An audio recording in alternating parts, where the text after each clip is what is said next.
আসসালামু আলাইকুম এভরিওয়ান, সবাই কেমন আছেন? তো ফাইনালি নিলাম আরও একটি ভিডিও। দেখেন, এটা হচ্ছে একটি আনবক্সিং ভিডিও। আর আমি ফ্লিপকার্টে একটি জিনিস অর্ডার দিয়েছিলাম, ফাইনালি ডেলিভারি বয় আমার কাছে ডেলিভারি দিয়ে গেল। আমি নিয়ে গেলাম ডেলিভারি বয়ের কাছ থেকে, এখন নিয়ে যাচ্ছি এটাকে রুমে গিয়ে আমি আপনাদেরকে আনবক্সিং করে দেখাবো কি অর্ডার দিয়েছিলাম, কি আছে এর মধ্যে। অবশ্যই আপনারা থাম্বনেল দেখে বুঝে গেছেন কি অর্ডার দিয়েছিলাম। তারপরে চলুন আনবক্সিং করে দেখা যাক এর ভিতরে আসলে কি আছে, কি অর্ডার দিয়েছিলাম। তো আমি চলে এলাম রুমে আসার পরে দিয়ে ভাই আমার রুম সুম সবল টবলটা করে রেখে দিচ্ছে আমার মেয়া পোলায়। তো এটা হচ্ছে আমার ছেলে, আমার পোলা।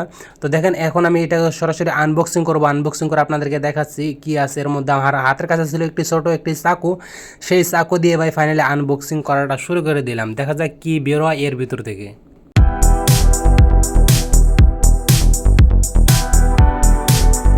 এই ছোট্ট একটি জিনিস দিয়ে এত পরিমাণে পেকিং করছে আমি ভাবতে পারছিলাম না। অনেক পরিমাণে পেকিং ভাই, কার্টন দিয়ে 2-3 কার্টন দিয়ে মানে পেঁচিয়ে দিচ্ছে। ফাইনালি কিন্তু আমি আনবক্সিং করতে সক্ষম। দেখেন, আমার প্রোডাক্টটি কিন্তু আমার হাতে চলে এসেছে। এটা হচ্ছে একটি mini bank, mini saving bank. এর মধ্যে কিন্তু টাকা জমানো যায়। তো আমি ভেবেছিলাম যে এটাকে অর্ডার করে নিয়ে এসে আমার রুমে রাখবো। যখন আমি বাজারে যাই বা বাজার টাজার থেকে আসি, আমার কাছে অনেক খুচরো টাকা থাকে বা 100-200 টাকা এরকম করে থাকে। তো সেই সব টাকাগুলো আমি এর মধ্যে জমিয়ে রাখবো। আর আমি এটাকে একটি চ্যালেঞ্জ হিসাবে নিয়েছি। এক বছরের মধ্যে এর মধ্যে আমি একটি টার্গেট নিয়েছি। সে টার্গেট অনুযায়ী এর মধ্যে কিছু টাকা জমাবো আর সেই টাকা দিয়ে একটি কাজ করব। দেখা যাক আমার টার্গেটটি পুরো হয় কিনা। আর দেখেন, এর মধ্যে একটি ডোর আছে আর একটি এর সাথে চাবি আছে। এই চাবিটা দিয়ে কিন্তু এটা খোলা যায় আর উপর দিয়ে কিন্তু টাকা জমানো যাবে। আর এখান থেকে এই চাবি দিয়ে ডোরটা খুলে কিন্তু এই টাকাটা আর কি বের করা যাবে। তো জিনিসটা আমার কাছে অনেক ভালো লেগেছে, অনেক সুন্দর লেগেছে। তো বাই ফাইনালি কিন্তু এই লুকটাও অনেক সুন্দর একেবারে, আর এই সিস্টেমটাও কিন্তু অনেক সুন্দর। আমার কাছে আমি টাকা জমাতে পারবো কিনা সেটা জানি না, কিন্তু জিনিসটা কিন্তু অনেক ভালো লেগেছে।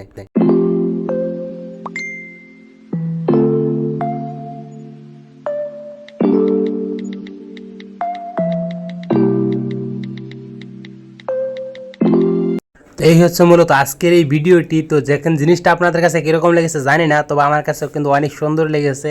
দেখেন, এইসব এর মধ্যে কিন্তু একটি ডোর আছে। ডোরটি যদি আরেকবার আমি আপনাদেরকে খুলে দেখাই, কীভাবে খুলবো ভাই। দেখেন, এর মধ্যে কিন্তু অনেকটা সুন্দর একটি কোয়ালিটি। আর এটাও কিন্তু কাঠের তৈরি, আর কাঠের তৈরি করে এত সুন্দর ডিজাইন দিয়েছে। ডোরটা আরেকবার খুলে দেখাচ্ছে আপনাদেরকে। দেখেন কি সুন্দর ভাই, একবার ছোটোমোটি একটি ঘরের মধ্যে সাথে একটি দরজা দেওয়া। তো এই ছিল আজকের এই ভিডিওটি যদি ভালো লেগে থাকে অবশ্যই ভাই ভিডিও একটা শেয়ার মেরে দেবেন।